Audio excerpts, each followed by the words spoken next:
ഒരിക്കലെങ്കിലും നമ്മൾ മൂന്നാറിൻ്റെ ഡിസംബർ മഞ്ഞ് എക്സ്പീരിയൻസ് ചെയ്യണ്ടേ. അതിനായി ഒരു പെർഫെക്റ്റ് പ്ലേസ് ഞാൻ കാണിച്ചു തരാം. പോരൂ. നമ്മളിപ്പോൾ വന്നിരിക്കുന്ന ലേമോൺ ഫോർട്ട് മൂന്നാറിലാണ്.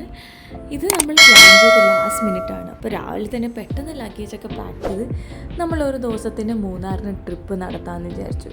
ഹോട്ടലൊന്നും ബുക്ക് ചെയ്തില്ല, കാരണം നമുക്ക് ലാസ്റ്റ് ടൈം ഒരു അനുഭവം ഉണ്ടായിരുന്നു. നമ്മൾ ബുക്ക് ചെയ്തിട്ട് അവിടെ എത്തിയ ശേഷം നമുക്ക് ഒട്ടും വ്യൂ ഇല്ലാത്ത റൂമാണ് കിട്ടിയത്, അത് താഴത്ത്. പക്ഷേ ആ ഹോട്ടലിലെ റിസപ്ഷൻ അവിടെ നിന്ന് നല്ല വ്യൂ ആണ്. അപ്പം നമ്മൾ വിചാരിച്ചു ആ റിസപ്ഷൻ്റെ ആ ഏരിയയിൽ അല്ലെങ്കിൽ ഒരു ഫ്ലോറോ 2 ഫ്ലോറോ ബൗളിലുള്ള വ്യൂ ആണ് കിട്ടാൻ പോകുന്നത്. പക്ഷേ വൺ ചതിയായിരുന്നു. പൈസ എല്ലാം കൊടുത്തായിരുന്നു ഓൺലൈൻ ബുക്കിംഗ് ചെയ്ത്. അതുകൊണ്ട് നമ്മൾ തീരുമാനിച്ചു ഈ തവണ നമ്മൾ റൂം നോക്കിയിട്ട് സ്ഥലം നോക്കിയിട്ട് നമ്മൾ പ്രൊസീഡ് ചെയ്യാമെന്ന്. പക്ഷേ ഈ സ്ഥലം എന്ന് പറയുകയാണെങ്കിൽ ഒരു രക്ഷയില്ല, നോ വേർഡ്സ് എന്ന് പറയാം. ഇത് എത്തിയപ്പോൾ തന്നെ നമ്മൾക്ക് മനസ്സിലൊരു സന്തോഷവും ശാന്തതയാണ് കിട്ടിയത്. നമുക്കിനി വേറെ ഒന്നും തപ്പണ്ടാലോ എന്ന് നമ്മുടെ മനസ്സിലിങ്ങനെ വന്നിരുന്നു. പിന്നെ ഈ പ്രോപ്പർട്ടി തന്നെ മഞ്ഞിൻ്റെ ഇടയിൽ ഇങ്ങനെ മൂടിക്കിടക്കാറ് നമ്മൾ വന്ന സമയത്ത്. അപ്പം ഇച്ചിരി വെയിലുണ്ടായിരുന്നു, മഞ്ഞ് വരും പോവും. മോസ്റ്റ്ലി മഞ്ഞിൽ ഇങ്ങനെ മൂടിക്കിടക്കാണ്. പിന്നെ റൂം എന്ന് പറഞ്ഞാൽ അടിപൊളി റൂംസാണ്. അപ്പം നമ്മൾ ഒരു വാലി വ്യൂ റൂമാണ് എടുത്തേക്കുന്നത്, പിന്നെ ഒരു ജാക്യൂസി റൂം. ഈ റൂമിൽ കംപ്ലീറ്റ് വാലിയുടെ എൻറ്റയർ വ്യൂ ആണ് കിട്ടുന്നത്. ഇങ്ങനെ 2 ഫ്ലോറുണ്ട്, മേളിലും താഴെയുണ്ട്. അപ്പം നമ്മളിതിൻ്റെ താഴത്തെ ഫ്ലോറിൽ എന്നിട്ടും നല്ല മനോഹരമായുള്ള വ്യൂ ആയിരുന്നു. വളരെ പീസ്ഫുള്ളായിട്ടാണ് തോന്നിയത്. പിന്നെ ഈ റൂമിൽ നിന്നപ്പോൾ നമുക്ക് അത്യാവശ്യം നല്ല എയർ ആയിട്ടുള്ള ബേർഡ്സിനെയും കാണാൻ പറ്റി. അതുകൊണ്ട് ഞാൻ അതും ക്യാപ്ചർ ചെയ്തിട്ട് പിന്നെ നമ്മൾ അവിടെ എത്തിയ ശേഷം ഈ ഒരു പ്രോപ്പർട്ടി കുറച്ച് എക്സ്പ്ലോർ ചെയ്യാമെന്ന് വിചാരിച്ചു. ഞങ്ങളുടെ റൂമിൻ്റെ പുറത്തുള്ള കാഴ്ചയാണ് ഇത്. ഇതിന് ഫുൾ കംപ്ലീറ്റ് ലോണും കാണാൻ പറ്റും, പിന്നെ ഇൻഫിനിറ്റി പൂൾ. ഇത് പ്രോപ്പർട്ടിയുടെ അകത്തുള്ളതാണ്, പ്രോപ്പർട്ടിയുടെ പുറത്തുള്ളതാണ് നമ്മളിപ്പോൾ കാണാൻ പോകുന്നത്. അപ്പം നമ്മളിങ്ങനെ പ്രോപ്പർട്ടിയുടെ പുറത്ത് ഇറങ്ങി നോക്കുമ്പോൾ ഇതൊരു വലിയൊരു ലോൺ ഏരിയയാണ്. നമ്മൾ ഒട്ടും വിചാരിച്ചില്ല ഇത്രയും നല്ല സ്പേഷ്യസ് പ്രോപ്പർട്ടി ഈ ഒരു ഭാഗത്തുണ്ടാവുമെന്ന്. ആൻഡ് നല്ല വെൽ മെയിൻറ്റെയിൻഡ് പ്രോപ്പർട്ടി ആയിരുന്നു. അപ്പം നമുക്ക് ഇങ്ങനെ എന്താ പറയുക, സന്തോഷം തന്നെ ഉണ്ടാവും. കൂടെ ഔട്ട്ഡോർ ആൻഡ് ഇൻഡോർ ഗെയിമിംഗ് ആക്ടിവിറ്റീസൊക്കെ അവർ ഒരുക്കി വെച്ചിട്ടുണ്ട്. അപ്പോൾ പ്രോപ്സൊക്കെ അവിടെ വെച്ച് കാരണം നമുക്ക് അവിടെ തന്നെ നിന്ന് നമുക്ക് പിറക്കി കളിക്കാനൊക്കെ പറ്റും.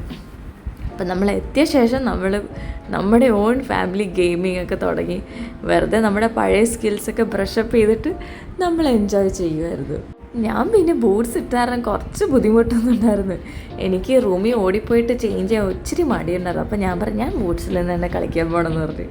പിന്നെ അതിൻ്റെ ഒപ്പം ബാഡ്മിൻ്റൺ, ബാസ്കറ്റ് ബോൾ, ക്രിക്കറ്റും ഫുട്ബോൾ, പിന്നെ ട്രാംപലിൻ, പിന്നെ കൊച്ചുങ്ങൾക്ക് വേണ്ടി ഒരു മിനി പാർക്ക് ഉണ്ടാക്കിയിട്ടുണ്ടായിരുന്നു. എൻ്റെ അച്ഛനമ്മയെ ആദ്യം ഊഞ്ഞാലിട്ട് ഇങ്ങനെ എന്താ പറയുക ആ ഒരു മൊമെൻറ്റ് എൻജോയ് ചെയ്യായിരുന്നു. പിന്നെ വേറൊരു സ്വിങ് ഉണ്ടായിരുന്നു, അത് ക്ലിഫിൻ്റെ അടുത്തായിട്ടുള്ള സ്വിങ്ങാണ്. പിന്നെ അവിടെ കാണുന്നൊരു ചെയറും ഉണ്ട്, കുറച്ച് ശ്രദ്ധിച്ചാൽ അറിയാൻ പറ്റും. ഒരു ചെയർ, ആ ചെയറിലിരുന്നാൽ നമുക്ക് എൻറ്റയർ പീക്ക്, നമുക്ക് താഴെ തന്നെ നല്ല കാറ്റ് വരുന്നൊരു ഫീലാണ്.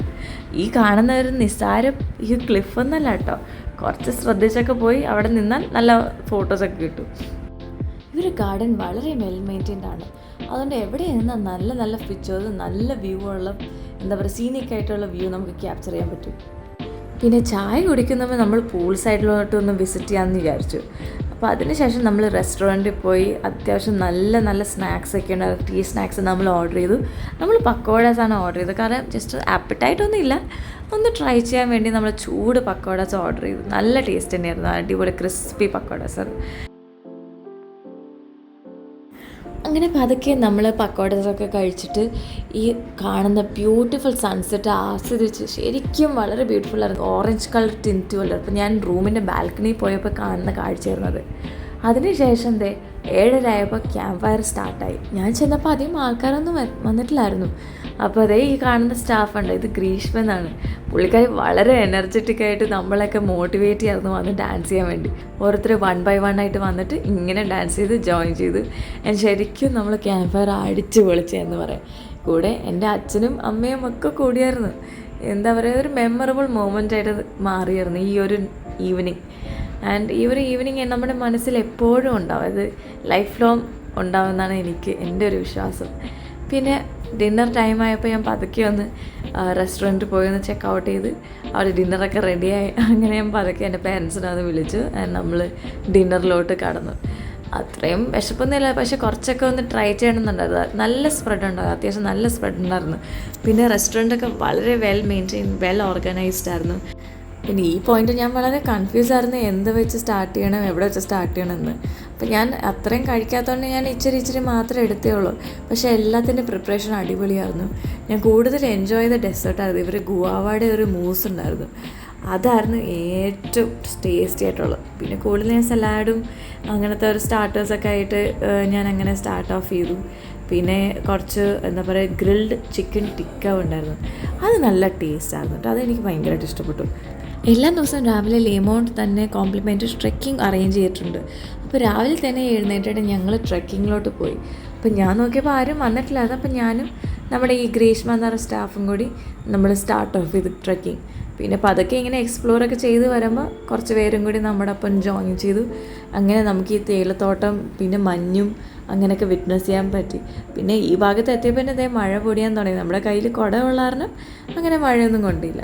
പിന്നെ തിരിച്ച് വന്നിട്ട് ഞാൻ കുറച്ചൊരു എക്സസൈസ് പോലെ ഞാൻ പൂളിലോട്ട് ഇറങ്ങി. കുറച്ച് അങ്ങോട്ടും ഇങ്ങോട്ടും ലാബ്സൊക്കെ എടുത്ത ശേഷം എനിക്ക് നന്നായിട്ട് വിശന്നു. അപ്പോൾ ഇതിന്ന് ഇറങ്ങി ഞങ്ങൾ ബ്രേക്ക്ഫാസ്റ്റിലോട്ട് കടന്നു. ബ്രേക്ക്ഫാസ്റ്റും അത്യാവശ്യം നല്ല സ്പ്രെഡ് ഉണ്ടായിരുന്നു. എനിക്കും ഇതുപോലെ തന്നെ കൺഫ്യൂഷനാണ് ഫുഡിൻ്റെ കാര്യം വരുമ്പോൾ. ഞാനപ്പോൾ വളരെ ചൂസിയാണ്. അപ്പോൾ എപ്പോഴും കിട്ടുന്ന സാധനം നമ്മൾ അങ്ങനെ കഴിക്കാറില്ല. പിന്നെ ഇവിടെ ലൈവ് ബ്രേക്ക്ഫാസ്റ്റ് കിട്ടും, അത് മോർണിംഗ് മാത്രമാണ് കിട്ടുന്നത്, ഡിന്നർ ടൈമിന് കിട്ടാറില്ല. അപ്പോൾ ഫ്രഷ് ആയിട്ട് എന്തെങ്കിലുമൊക്കെ വേണമെങ്കിൽ അപ്പോൾ തന്നെ ചോദിച്ചാൽ അവരപ്പോൾ തന്നെ പ്രിപ്പയർ ചെയ്യാറുണ്ട്. സോ ഇവിടെ കാണുന്ന ഇപ്പോൾ ഓംലെറ്റ്, ചീസ് ഓംലെറ്റാണ് ഇങ്ങനെ പ്രിപ്പയർ ചെയ്യുന്നത്. പിന്നെ കൂടെ ചീസ് ദോശയും അവിടെ പ്രിപ്പയർ ചെയ്യുന്നുണ്ട്. എനിക്ക് വേണ്ടിയല്ല, വേറൊരു ഗസ്റ്റിന് വേണ്ടി. അപ്പോൾ ഞാൻ നിങ്ങൾക്ക് വേണ്ടി ക്യാപ്ചർ ചെയ്തതാണ്, അത്രേ ഉള്ളൂ, കാണിക്കാൻ വേണ്ടി. പക്ഷെ ഞാൻ കഴിച്ചത് അപ്പവും സ്റ്റൂ ആണ്.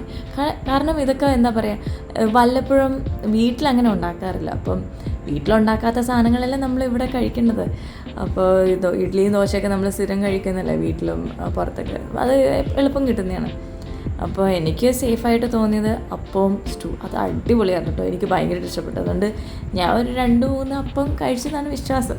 എനിക്ക് എക്സാക്ട്ലി ഓർമ്മയില്ല, പക്ഷെ ഞാൻ അത് ശരിക്കും എൻജോയ് ചെയ്തു. കൂടെ ഞാൻ ഇതെടുത്താറ്, സോസേജ് എടുത്തിട്ടുണ്ടായിരുന്നു, ചിക്കൻ സോസേജ്, അതും അടിപൊളിയായിരുന്നു. അത്രയും ആപ്പിറ്റൈറ്റ് ഇല്ലെങ്കിൽ ഞാൻ കുറച്ച് ഡെസേർട്ട്സും ഫ്രൂട്ട്സ് എടുത്താറുണ്ട്. ഫ്രൂട്ട്സ് ഞാൻ അപ്പോൾ തന്നെ കഴിക്കാൻ വേണ്ടി, ആൻഡ് ഡെസേർട്ട്സ് പിന്നെ എപ്പോഴും കഴിക്കാൻ വേണ്ടിയാണ് ഞാൻ എടുത്തു വെച്ചത്. റൂമിൽ വന്ന ശേഷമാണ് ഞാൻ ഡെസേർട്ട്സ് കഴിച്ചത്. അപ്പോഴാലോചിച്ച് കുറച്ചും കൂടി എടുക്കാമായിരുന്നു, കാരണം അത്രയും നല്ലതായിരുന്നു. ഞാൻ സാധാരണ സ്വീറ്റ് ടൂത്ത് അല്ല, പക്ഷേ ഈ ഡെസേർട്ട് വളരെ സിമ്പിളായിരുന്നു, പക്ഷേ നല്ല ടേസ്റ്റായിരുന്നു. പിന്നെ അങ്ങനെ വന്നിട്ട് നമ്മൾ പതുക്കെ പാക്കപ്പൊക്കെ ചെയ്ത് റെഡി ആവാൻ തുടങ്ങി. ഞാൻ കുറച്ച് ഫോട്ടോ സെഷന് വേണ്ടി ഒരുങ്ങുകയാണ്. ഇവിടുന്ന് പോകാൻ തന്നെ ഒരു മനസ്സിൽ വിഷമം, കാരണം ഒരു ദിവസം കൂടി താമസിക്കാറ്. ഇത് ഇറങ്ങുന്ന സമയത്തുള്ള കാഴ്ചയാണ്, സമയം 12:30 ആൻഡ് എന്ത് മഞ്ഞാണ് കയറി വരുന്നത്.